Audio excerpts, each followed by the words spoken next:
Oke, sudah hampir semuanya ya. Terima kasih. Oke, ini akan saya coba. Ya, jadi ini peta konsep yang saya buat dari materi yang saya berikan. Jadi secara umum konsep pemrograman dibagi menjadi dua bentuk ya. Yang pertama adalah konsep berorientasi objek dan konsep yang berorientasi struktural. Ya.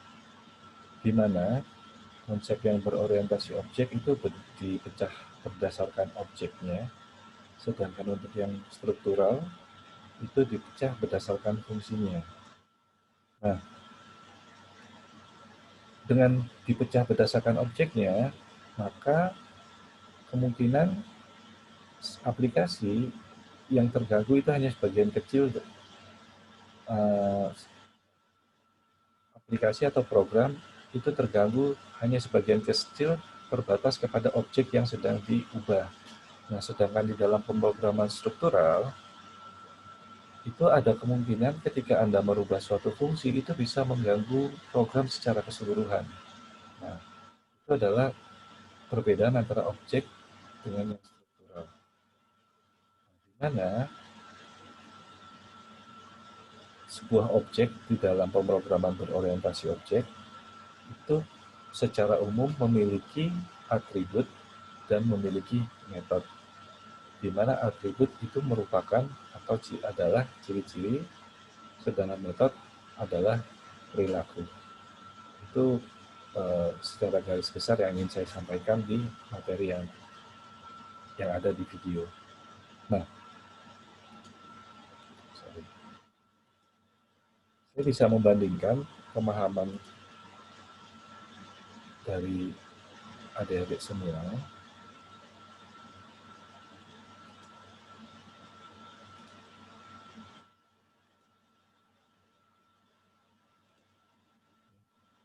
ini hasil yang dikerjakan oleh semua orang yang sudah mengerjakan ya.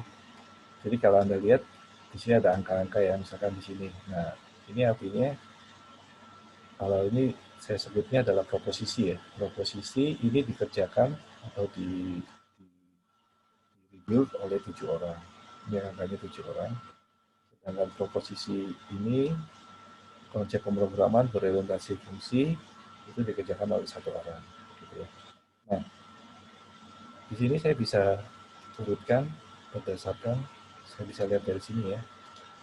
Nah, yang dimaksud dengan excessive link adalah proposisi yang tidak sesuai dengan yang saya buat. Nah, ada cukup banyak ya. Nah, saya akan mencoba yang paling banyak dibuat. Rata-rata ada 3. Sorry. Ini ya. Ini proposisi yang banyak dibuat dan berbeda dengan apa yang saya buat. Jadi ciri-ciri adalah PPO adalah ciri-ciri, kayaknya kurang tepat ya dengan definisi yang tadi saya jabarkan ya. Ciri-ciri ya mungkin memang sama ya, artinya gini, ini antara objek PPO dengan objek kelas mungkin sebenarnya pemahamannya sama, tetapi mungkin karena bahasanya agak sedikit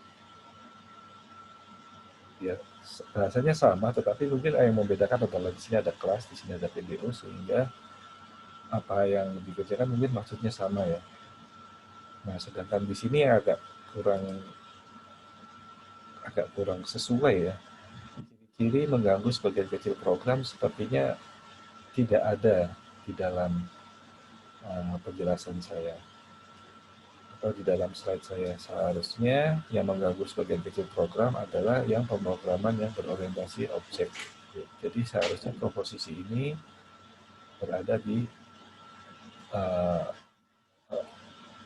sisi sini.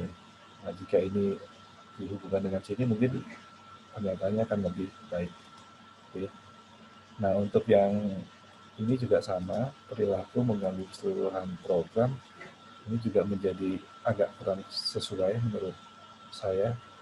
Atau mungkin yang membuat ini ada yang ingin memberikan komentar mungkin kenapa membuat seperti ini, sehingga atau mungkin ada sesuatu yang membingungkan dari materi yang sudah dituangkan tonton atau materi yang sudah dipaparkan.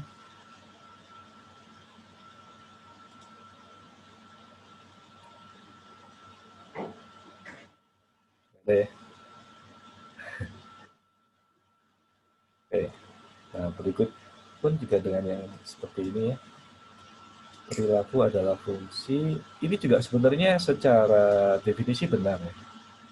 Ini memang kelemahan saya juga, fungsi adalah perilaku, tetapi mungkin yang akan lebih tepat itu sebenarnya adalah menggunakan metode ya. Tapi metode memang fungsi. Ya ini kembali lagi sebenarnya ini nggak salah, pemahamannya ini benar. Perilaku adalah fungsi atau metode sebenarnya. Jadi yang menurut saya agak kurang sesuai adalah yang ada di sini. Ciri-ciri mengganggu sebagian program, program mengganggu keseluruhan. Oke.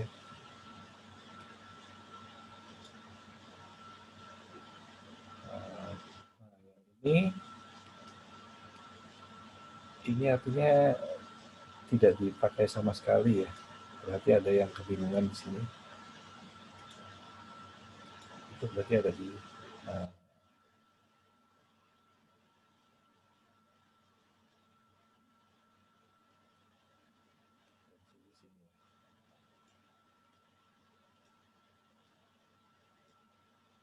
kalau bisa dilihat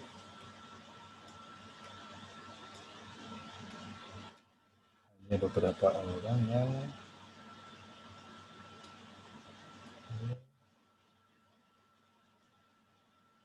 melihat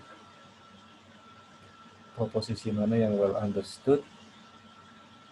Ya, ini lumayan. Perilaku adalah metode memang yang masuk akal. Tapi tidak semua orang menjawab dengan benar. Dan yang kedua yang bisa kita ini well understood, jadi nggak perlu saya jelaskan lagi.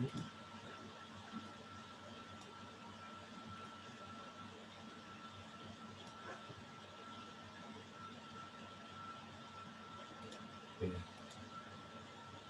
Oke.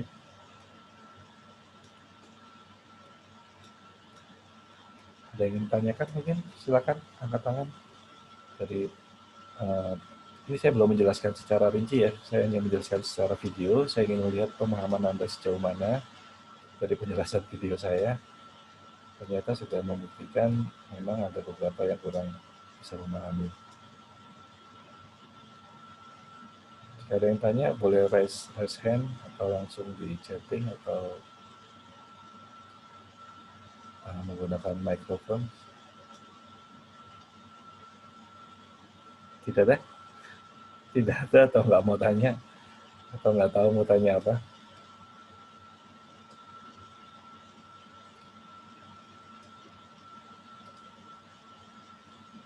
Oh, ada yang chatnya, sorry. Kelihatan.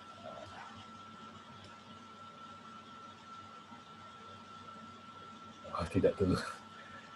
Saya masih mengerjakan. Oke, saya lanjut dulu. Saya ganti screen share-nya.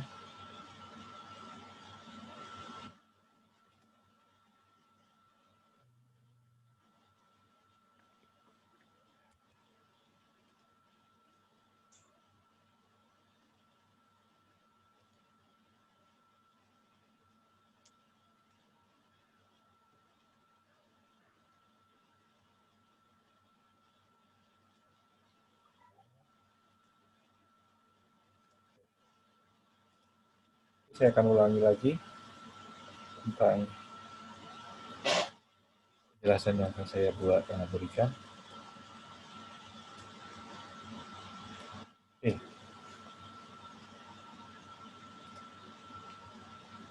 Jadi apa itu pemrograman? Jadi sebelumnya pemrograman itu bersifat struktural dan yang sekarang adalah bersifat object oriented. Jadi mungkin untuk yang seperti saya dulu ketika diajarkan di S1 ya saya mengenalnya hanya struktural gitu. Nah, ketika seiring waktu saya mulai berkenalan dengan object oriented. Nah, bagi Anda mungkin Anda malah tidak mengenal apa itu struktural gitu. Mungkin Anda sudah mengenal dengan yang langsung digunakan dengan object oriented. Nah, di mana di dalam object oriented programming, program itu dipecah ke dalam objek tadi yang saya jelaskan, di mana objek itu memiliki atribut dan metode.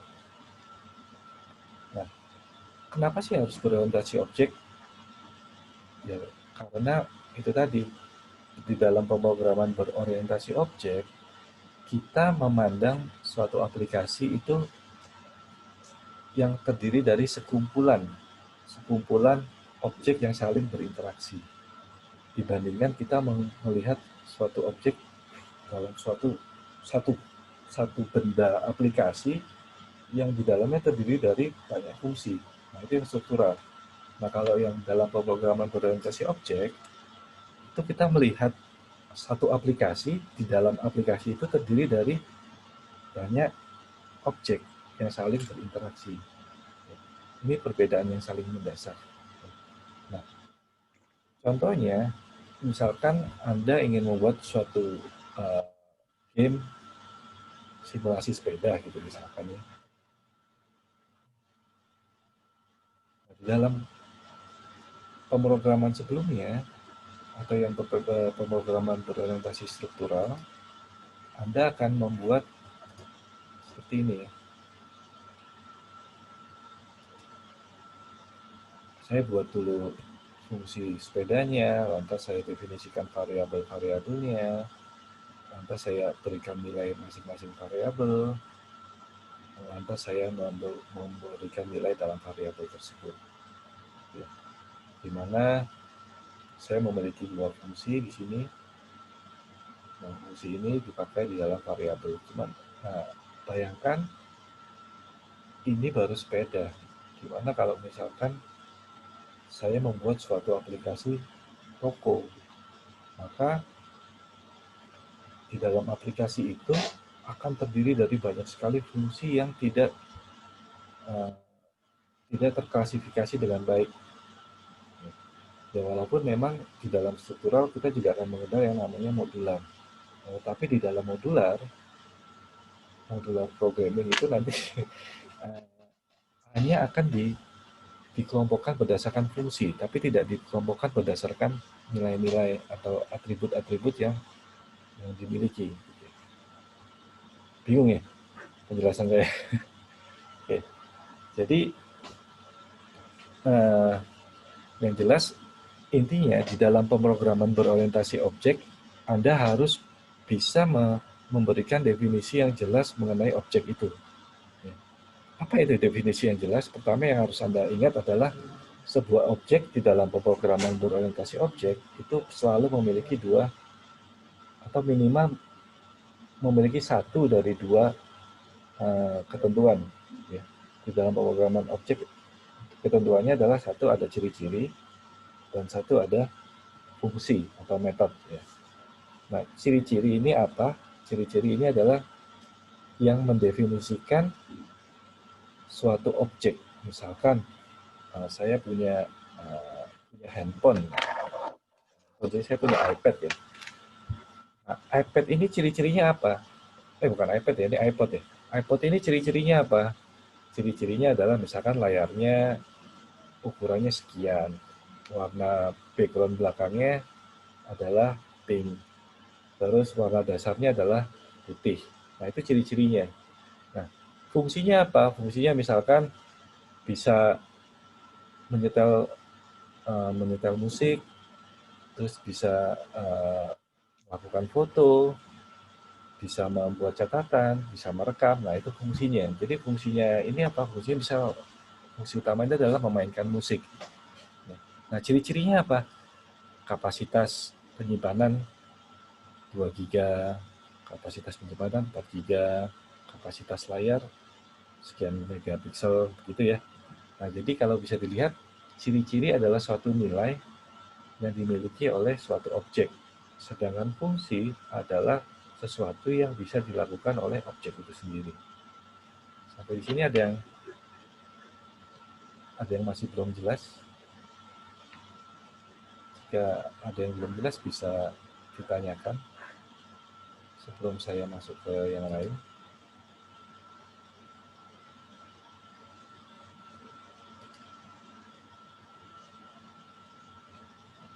Ya.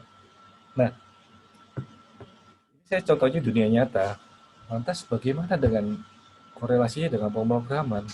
Apakah lantas saya memasukkan objek itu ke dalam pemrograman itu sesuai dengan yang aslinya? Ya enggak juga gitu. Misalkan apa?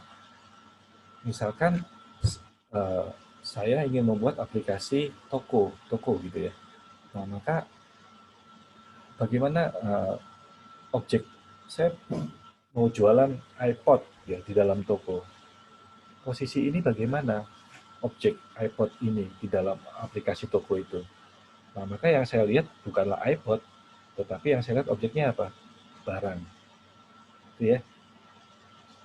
Jadi iPod ini namanya akan berganti menjadi barang. Kenapa? Karena nanti dalam barang nanti akan ada lagi misalkan ada iPod, ada flash disk, ada hard disk eksternal. Nah, di mana ini sebenarnya adalah objek barang. Ya.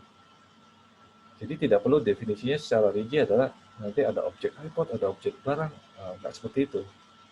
Jadi dibuat suatu kumpulan aja. Nah, jadi kalau saya membuat aplikasi toko, maka yang akan berinteraksi dengan aplikasi itu apa? Yang pertama adalah barang. Yang kedua siapa? Kasir misalkan. Yang ketiga siapa? Owner. Yang keempat siapa? Customer misalkan. Yang kelima siapa? Nah, Anda definisikan siapa yang nanti objek-objek yang akan berinteraksi dengan aplikasi yang Anda buat. Nah, setelah Anda definisikan objek-objeknya, lantas Anda definisikan ciri-cirinya.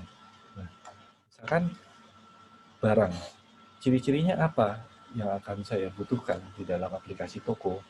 Nah, ciri-ciri yang akan saya definisikan awalnya pertama adalah jumlah barang.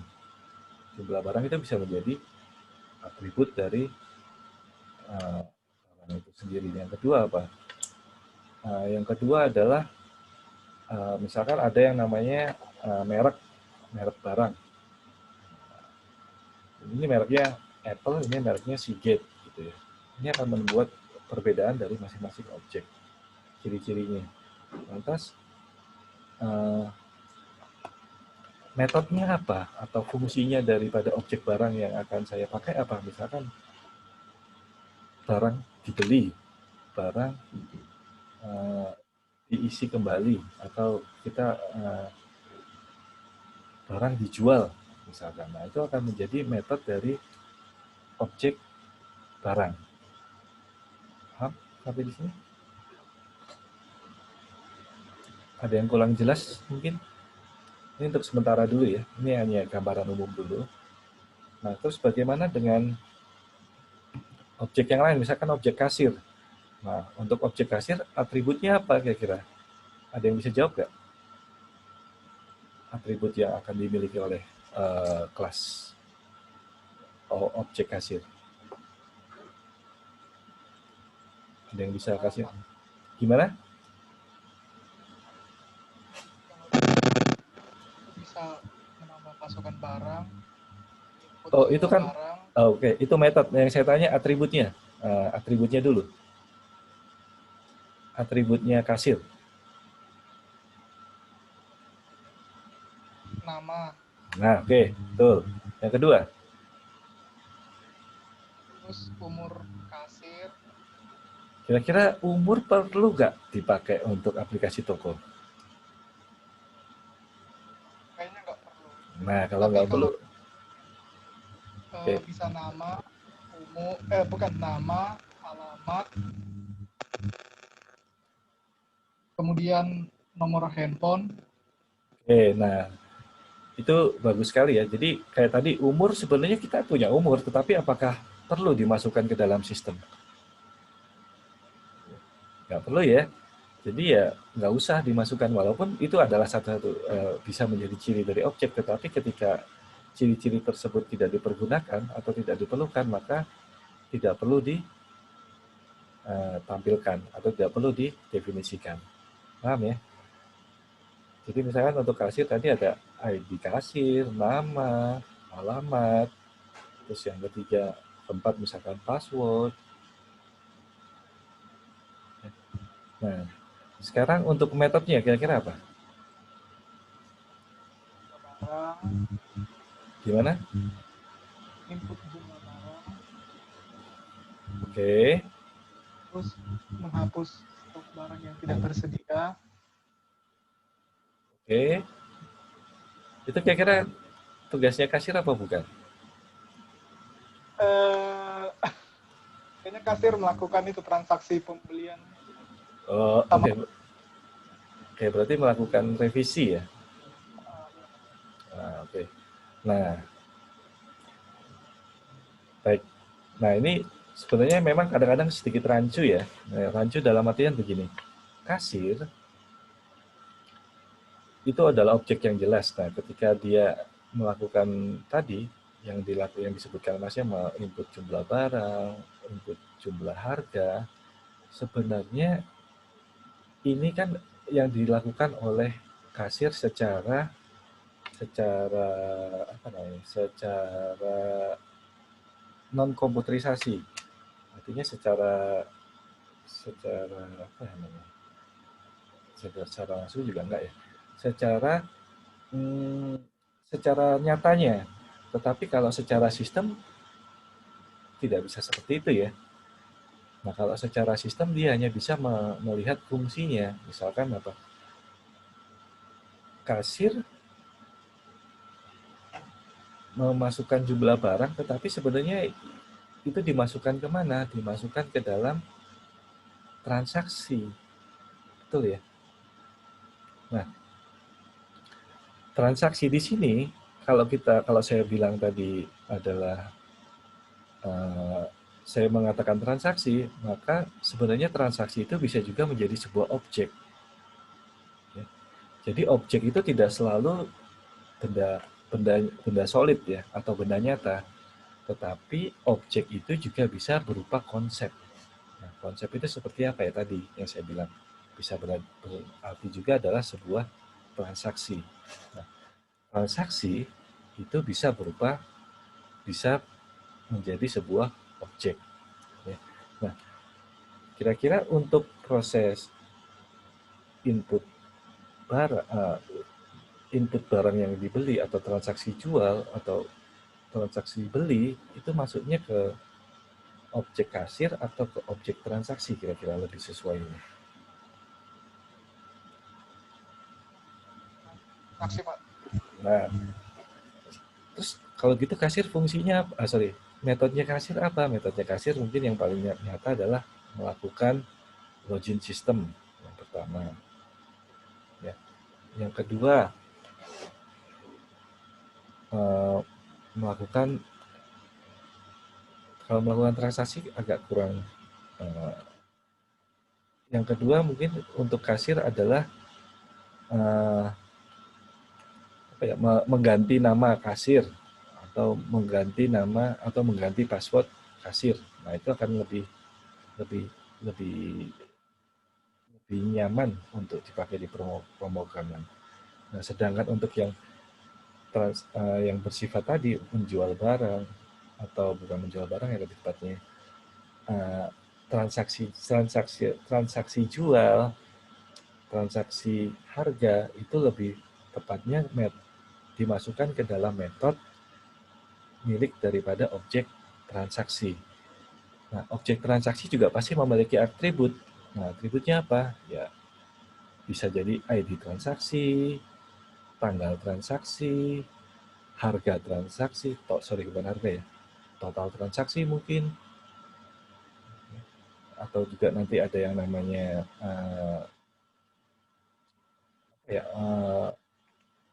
pajak pajak dari masing-masing transaksi atau diskon dari transaksi. Nah, itu bisa menjadi ciri-ciri atau atribut dari objek transaksi, gitu ya. Jadi memang yang bukan paling sulit ya, yang paling krusial di dalam pemrograman berorientasi objek adalah bagaimana kalian bisa mendefinisikan masing-masing objek secara baik dan benar. Lantas membuat relasi atau memberikan hubungan antara masing-masing objek, gitu ya. Nah,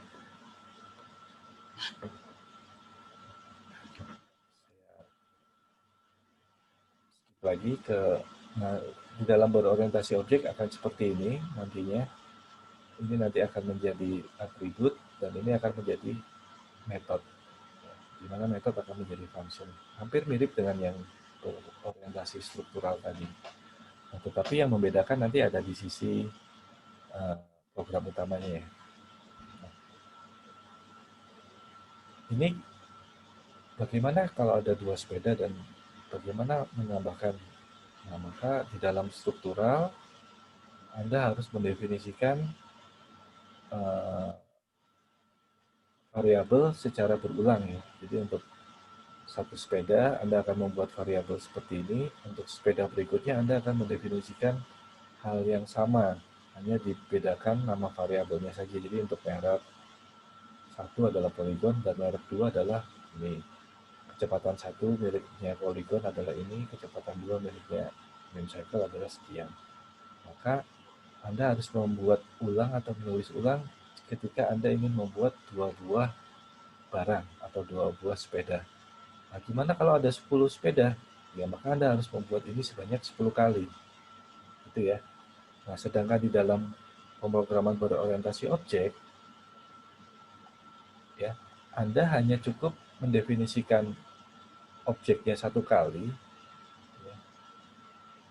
Lantas di program utama Anda baru berikan nilai untuk masing-masing objeknya. Nah, maka akan ada perbedaan di sini. Untuk mendefinisikan dua buah objek. Nah, kalau 10 objek, maka perbedaannya akan semakin signifikan. Gitu ya.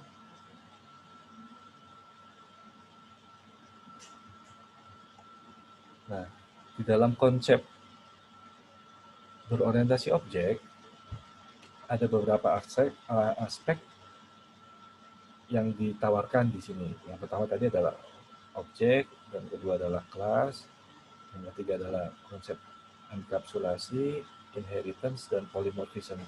Jadi ini adalah konsep baru yang ditawarkan di dalam pemrograman berorientasi objek. Nah, apa bedanya objek dengan kelas? Nah, kalau tadi Anda mendefinisikan objek, maka dari objek tersebut Anda buat kelasnya. Gitu ya. Jadi dari objek ini Anda buat kelasnya. Ini yang saya maksud Anda definisikan objek di dunia nyata ya, atau objek yang akan terlibat di yang Anda pikirkan di dalam objek-objek yang akan terlibat di dalam aplikasi. Kata-katanya sedikit rancu ya. Jadi ini saya bilang apa ya? Karena nanti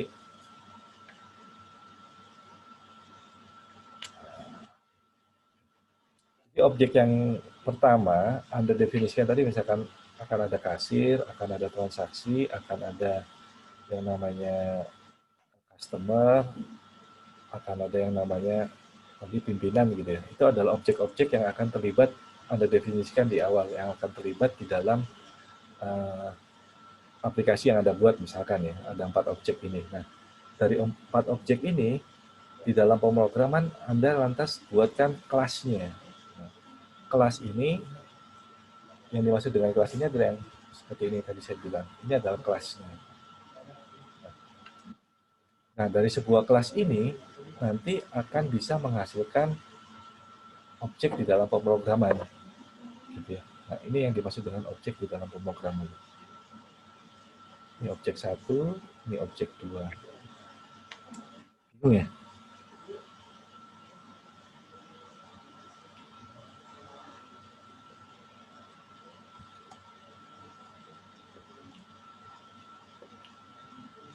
Ya.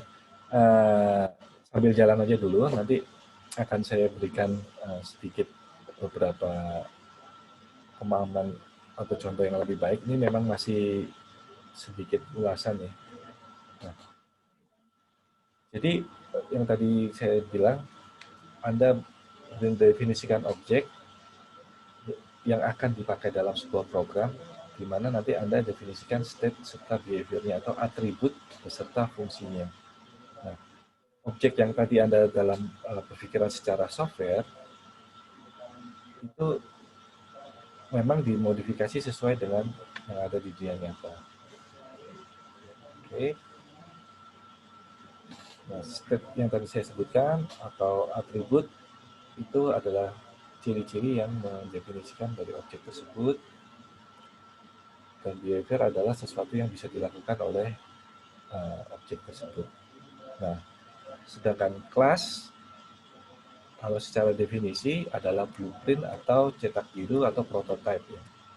Jadi contohnya begini, objeknya adalah rumah. Saya kasih gambaran nih. Objek adalah rumah, kelas itu adalah rancangannya atau gambar daripada rumah. Jadi objek rumah ini bisa dibuat berdasarkan dari rancangan atau blueprint atau dari arsitek dari gambar yang dibuat sebelumnya. Jadi rumah ini nggak akan bisa dibangun kalau tidak ada blueprint atau kelasnya ini. Nah, dengan satu kelas ini atau dengan satu arsitek atau rancangan ini, itu bisa membuat banyak rumah yang sama dengan yang Anda sudah gambarkan. Paham nggak maksudnya? Jadi saya punya satu gambar rumah, gitu ya. Kan,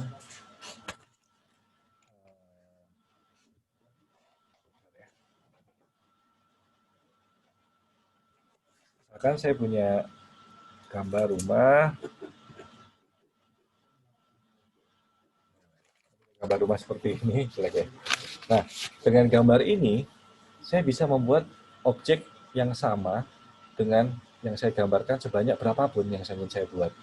Nah, analogikan kelas itu adalah ini. Anda membuat rancangan rumahnya. Nah, dengan rancangan ini Anda bisa membuat banyak rumah atau banyak objek di sini. Nah, jadi prototype atau kelas definisi di sini adalah Anda membuat desainnya gambar dari objek itu di dalam bahasa pemrograman. Nah, harapannya dengan membuat rancangan itu Anda bisa membuat objek dari rancangan yang sudah Anda buat. Oke. Yes? Nah, lantas konsep berikutnya ada yang dinamakan dengan konsep inheritance ya. Dengan konsep inheritance ini itu memungkinkan ada yang namanya saya definisikan dulu. Inheritance itu kalau di Indonesia kan adalah pewarisan ya. Apa sih yang namanya pewarisan? Bukan warisan uang ya. Jadi yang dinamakan pewarisan itu adalah begini. Ada objek kasir, ada objek pimpinan. Ya. Nah sebenarnya objek umum dari mereka itu apa? Objek umum dari mereka adalah pegawai. Ya. Pegawai itu bisa terdiri dari kasir, bisa terdiri dari misalkan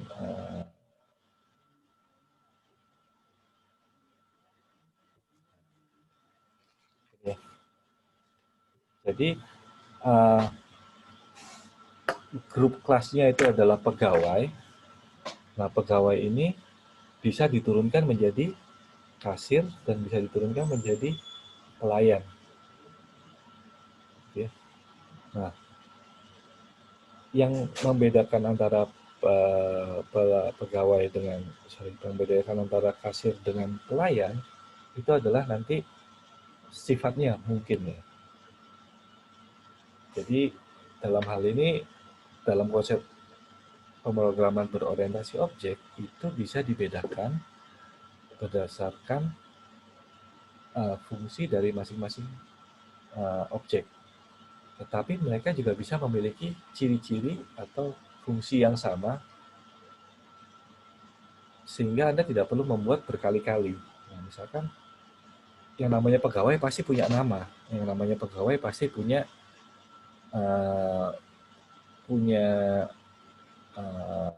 punya gaji itu misalkan.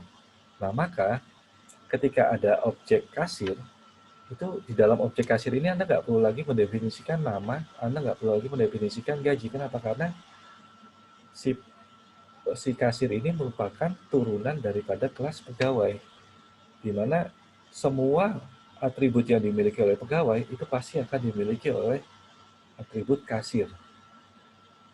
Ya, pun juga pasti akan dimiliki oleh atribut pelayan. Nah, Anda jadi punya satu kelas utama yaitu pegawai yang mana punya atribut nama, punya atribut gaji. Nah, otomatis ketika kelas kasir dengan kelas pelayan ini adalah inheritance dari kelas pegawai, maka semua yang ada di dalam kelas pegawai ini pasti akan dimiliki oleh kelas-kelas di bawahnya. Ya, ini adalah konsep yang ditawarkan oleh pemrograman berorientasi objek. Nanti secara gambaran cara nyatanya akan saya jabarkan minggu depan ya. Saat ini hanya saya kasih gambaran-gambaran dulu. Tapi ini adalah konsep yang dimiliki oleh pemrograman berorientasi objek. Oke. Nah, polymorphism. Polymorphism itu apa? Nah, misalkan begini. Saya punya yang namanya remote ya. Andai ini remote ya. Jangan dilihat iPod ya. Nah, remote itu ternyata bukan ternyata ya. Saya punya remote untuk TV. Nah, saya juga ternyata punya remote untuk DVD gitu ya. Tetapi kan secara objek mereka sama-sama remote. Yang satu remote-nya DVD, yang satu remote-nya televisi. Nah, permasalahannya adalah mereka sama-sama remote, tetapi secara fungsi mereka berbeda. Nah, gimana cara mengatasi hal ini? Padahal mereka kan secara objek, ya saya bilang ini remote. Ya. Tetapi secara fungsi ternyata remote TV tidak bisa menghidupkan DVD, remote DVD tidak bisa menghidupkan televisi. Nah, disinilah maka diperkenalkan yang namanya polymorphism, di mana walaupun secara objek mereka sama yaitu remote, tetapi secara fungsi mereka berbeda. Yang satu untuk televisi, yang satu untuk DVD. Nah, kalau di dalam pemrograman terstruktur, maka kalian harus mendefinisikan kedua objek ini secara beda. Nah, tetapi kalau di dalam pemrograman berorientasi objek, Anda tidak lagi disuruh berbeda, yang namanya remote ya tetap remote gitu. Nah, terus gimana? Kalau yang satu untuk TV, ya sudah Anda turunkan. Yang satu remote TV, maka untuk menyalakan TV, yang satu adalah remote DVD ya untuk menyalakan DVD. Tetapi kan ada ciri-ciri yang sama. Misalkan apa? Tombol power, tombol tambah volume. Di dalam DVD ada tombol tambah volume, di dalam TV ada tombol tambah volume. Nah, itu kan ciri-ciri yang sama, yang mereka bisa berbagi itu. Paham ya sampai di sini? Nah, sehingga konsep polymorphism itu diperkenalkan di pemrograman berorientasi objek. Jadi kalian tidak lagi kehilangan identitas yang sebenarnya daripada sebuah objek. Ya kalau yang remote ya remote, ya kita tetap panggilnya remote gitu. Jangan panggil yang lain gitu. Jangan panggil remote 1, remote 2, remote 3 atau yang lain. Iya. Nah, selanjutnya sudah Nah, selanjutnya ada yang dinamakan dengan UML class diagram atau Unified Modeling Language Class Diagram. Nah, secara umum ketika kalian ingin membuat aplikasi, ya, itu tidak langsung, tolong bikinin aplikasi toko dong. Tidak langsung, oke deh saya buatin, saya langsung coding. Gitu. Nih, jadi itu kayaknya hampir sama aja saya analogikan dengan, saya tolong bikinin rumah dong. Terus langsung kuliah, oke saya bangun rumahnya, langsung bangun gitu tanpa ada sesuatu apapun yang menjadikan acuan gitu. Nah, itu sama halnya kalau Anda membuat aplikasi tanpa membuat UML class diagram terlebih dahulu gitu. Nah, secara normal ketika saya ingin membuat rumah, maka saya harus membuat desain rumahnya dulu, betul nggak?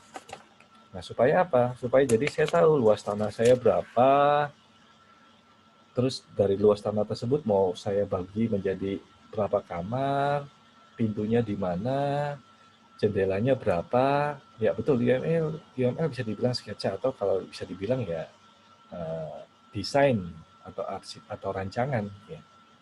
Jadi kita rancang dulu. Jadi kita rancang dulu rumahnya tadi. Rumahnya kita gambar dulu. Saya punya luas tanah sekian, maka akan saya bangun menjadi beberapa kamar. Nah, ketika ketika rancangan itu sudah ada, sudah jadi, baru rancangan itu diserahkan ke tukang buat rumahnya. Jadi dalam hal ini mungkin kita kasih ke programmer, oke programmer nih tolong saya punya desain aplikasi seperti ini, tolong kamu buatkan aplikasinya. Atau di dalam rumah, dalam pembuatan rumah, oke Pak Kuli ya, apa namanya ya, Pak Pemborong, saya punya desain rumah seperti ini, tolong sampai bapaknya Pak Pemborong buat rumah sesuai dengan rancangan yang saya buat. Itu ya. Jadi dalam membuat suatu aplikasi pun sebenarnya ada tata caranya, yaitu apa ya, dengan membuat rancangannya terlebih dahulu. Nah, di dalam pemrograman berorientasi objek, nama teknik atau untuk membuat desainnya itu dinamakan dengan UML atau Unified Modeling Language. Nah, di dalam UML itu terbagi menjadi beberapa desain sebenarnya. Nah, salah satunya adalah kelas diagram ini. Gitu ya. Jadi di dalam kelas diagram itu akan membuat desain bagaimana antar satu kelas berinteraksi dengan kelas yang lain. Atau kalau dalam aplikasi toko misalkan bagaimana kelas kasir berinteraksi dengan kelas transaksi. Bagaimana dengan kelas transaksi berinteraksi dengan kelas barang. Jadi dia nanti mendefinisikan atributnya apa, fungsinya apa, lantas korelasinya apa, atau interaksinya apa. Nah, ini contoh sebuah kelas. Jadi nanti tadi misalkan ada kelas sepeda, ini atributnya apa, lantas fungsinya apa. Jadi ini rancangannya dulu.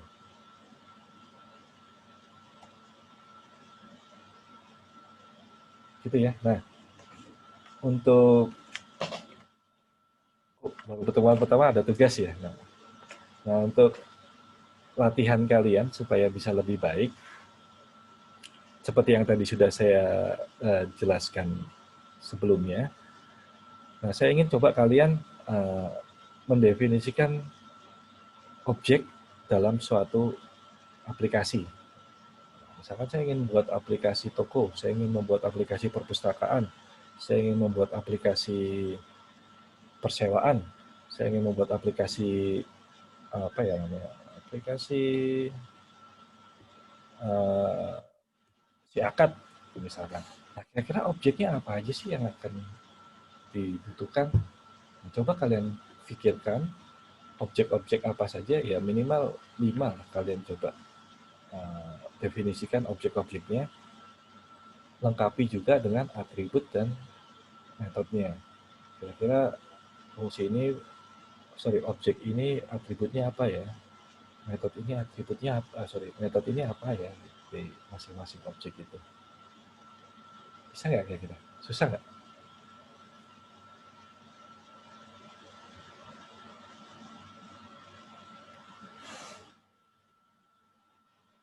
Cukup jelas nggak? Bisa ya?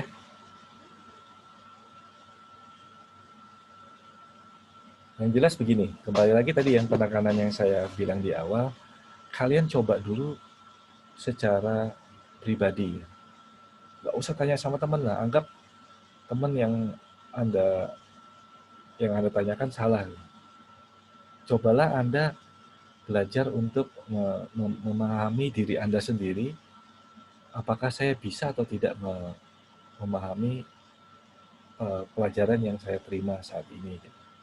Jadi mulai saat ini usahakan dari yang saya bilang kurangi ketergantungan terhadap teman. Ya.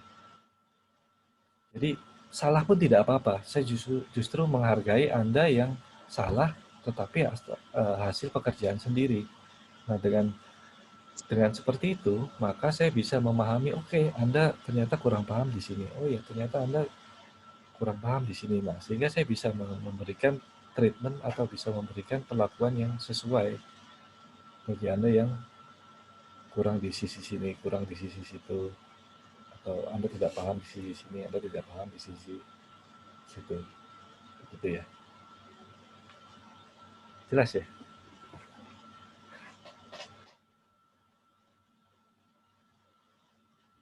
Ada yang ingin ditanyakan mungkin sampai dengan pertemuan hari saat ini?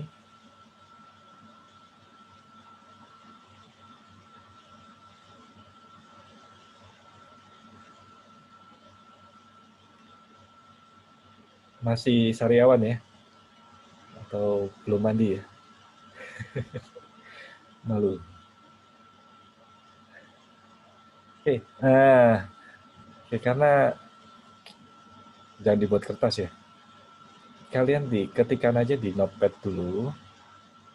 Karena LMS-nya masih error, seharusnya di LMS itu nanti kalian bisa menjawabnya di LMS langsung ya. Tetapi karena masih ada gangguan di LMS-nya, maka kalian buatkan aja di Notepad atau di Word atau di MS Word. Kalian ketikkan objeknya ini, saya membuat sistem informasi ini, maka objeknya apa, atributnya apa, metodenya apa. Objeknya apa, metodenya apa, atributnya apa. Nah, dari situ bisa kalian upload di mana ya? Kirim ke email saya boleh, atau di upload ke grup WA tadi juga boleh. Ya nanti saya bisa, jangan lupa nanti dikasih nama sama NIM ya.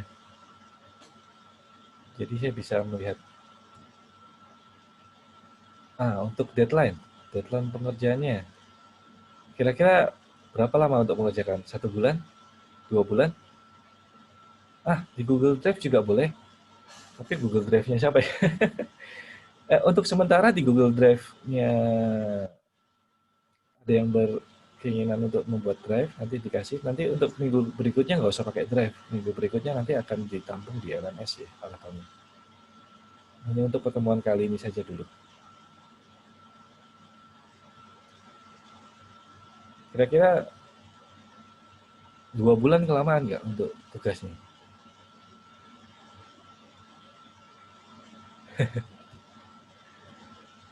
3 bulan? 4 bulan? Oh kelamaan. 1 minggu ya udah. 1 minggu juga kelamaan sebenarnya ya. Pas 1 bulan mau ngapain itu? Nggak lah gini. Harapan saya tidak lebih dari 1 minggu ya, tetapi lebih cepat juga tidak menentukan nilai dulu, tetapi harapan saya 3 hari ya. 3 hari gimana? 3 hari cukup nggak? 3 hari, 3 days. Sebelum teori lebih baik. Nanti akan saya coba. Oke, 3 days ya, 3 days is enough ya. Yang jelas coba kerjakan sebaik mungkin. Anda kerjakan sendiri dulu, nggak usah dibandingkan dengan teman-teman yang lain, dan teman-teman yang lain juga nggak perlu membandingkan dengan yang lainnya. Kita di sini sama-sama belajar. Kita saling mencoba untuk bukan saling menjatuhkan, tetapi saling membantu. Membantu tetapi dalam hal positif ya, bukan memberikan jawaban. Kamu contoh punya saya aja, jangan seperti itu. Sebisa mungkin dihilangkan untuk hal-hal seperti itu ya. Jadi kalau nggak bisa tanyakan pada teman, nggak bisa tanyakan kepada saya langsung juga boleh. Nah, untuk teman yang ingin bertanya, yang ditanyain sama temannya, jangan pelit-pelit untuk memberikan penjelasan. Oh, pemahaman saya adalah ini. Jangan langsung memberikan direct answer ya. Ya, objek ini dari sebuah aplikasi. Lebih mudah kayaknya.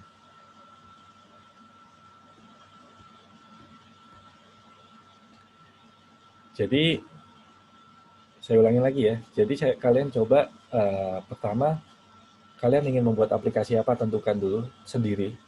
Saya membuat aplikasi sistem perpustakaan, atau membuat si akad, atau membuat penjualan, atau membuat eh, rental, atau membuat Tokopedia atau apa, terserah. Ya.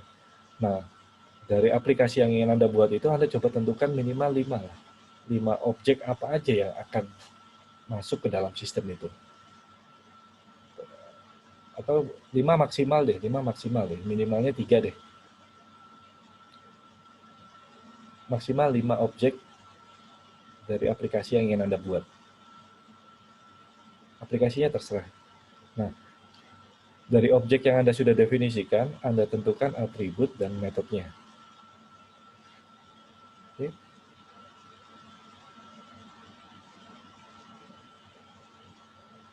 Saya pengen lihat pemahaman Anda di awal seperti apa. Nah, harapannya nanti akan ada peningkatan dari pemahaman tersebut. Oke, dulu saya memahaminya adalah seperti ini. Oh, ternyata seperti itu.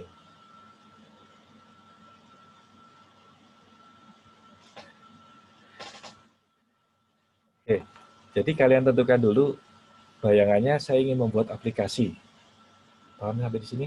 Jadi yang saya inginkan adalah Anda membayangkan ingin membuat sebuah aplikasi. Nah, aplikasinya apa terserah. Oke, jelas? Nah, ketika Anda sudah mendapatkan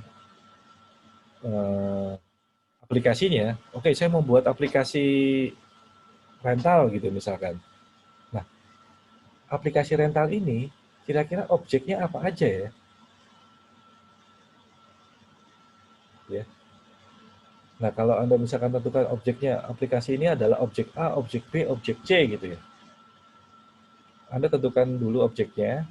Nah, lantas setelah Anda sudah tentukan objeknya, baru Anda tentukan atribut dan metode dari objek-objek yang Anda sudah tentukan tadi. Paham? Sampai di sini?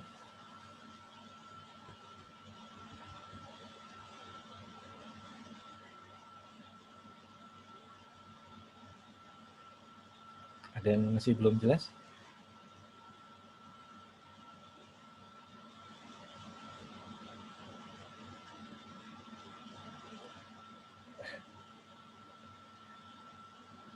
Kalau nanti nggak jelas, boleh tanya lagi nanti di grup WA ya, nggak apa-apa.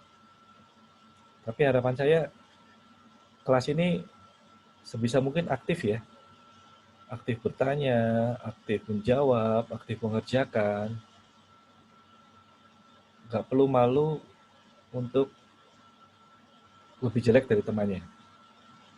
Tidak perlu malu untuk tidak bisa. Karena awalnya memang semuanya tidak bisa. Itu ya. Dan gini, mungkin kalian baru hari pertama kayaknya gampang ya. Tapi nanti ketika hari kedua, hari ketiga ada mata kuliah yang lain, dikasih tugas yang sama, sorry bukan tugas yang sama, dikasih tugas, maka pekerjaan itu akan numpuk ya. Nah, sebisa mungkin supaya tidak numpuk, caranya gimana? Setelah dikasih tugas, langsung dikerjakan. Kasih tugas, langsung dikerjakan. Dikasih tugas, langsung dikerjakan. Maka dengan cara seperti itu, tidak ada yang namanya penumpukan tugas. Atau saya nanti kerjain tugasnya di akhir minggu aja deh. Wah, bayangkan kalau yang dikerjakan 5 mata kuliah. Bisa-bisa Anda nggak malam mingguan nanti, kasihan. Gitu ya. Paham ya? Oke. Jika jangan sistem kebut semalam ya. Jangan jadi mahasiswa seperti itulah. Ya baik buat kesehatan itu. Coba di budaya-budaya itu dimulai dikurangi ya. Karena nanti ketika kalian terjun ke dunia kerja yang sebenarnya, kalau kalian tetap menggunakan konsep sistem kebut semalam, kasihan. Kalian jadi nggak bisa menikmati hidup.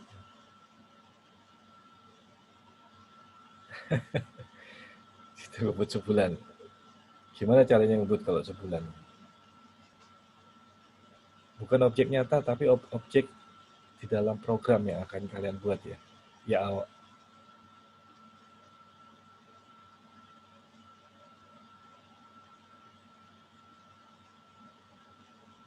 Waduh. Ya, gitu ya. Terima kasih ya. Kalau sudah jam 5, saya akhiri. Sekian dan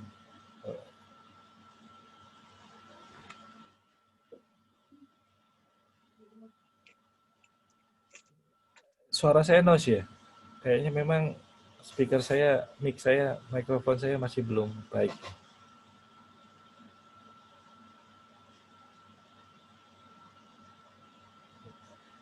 Nanti bagi yang kurang jelas aplikasi, ini kan saya rekam, nanti rekamannya akan saya bagikan lagi di YouTube ya. Nanti akan saya share linknya di grup, gitu ya. Terima kasih. Assalamualaikum warahmatullahi wabarakatuh. Selamat sore. Waalaikumsalam warahmatullahi wabarakatuh. Waalaikumsalam warahmatullahi wabarakatuh. Makasih, Pak. Assalamualaikum.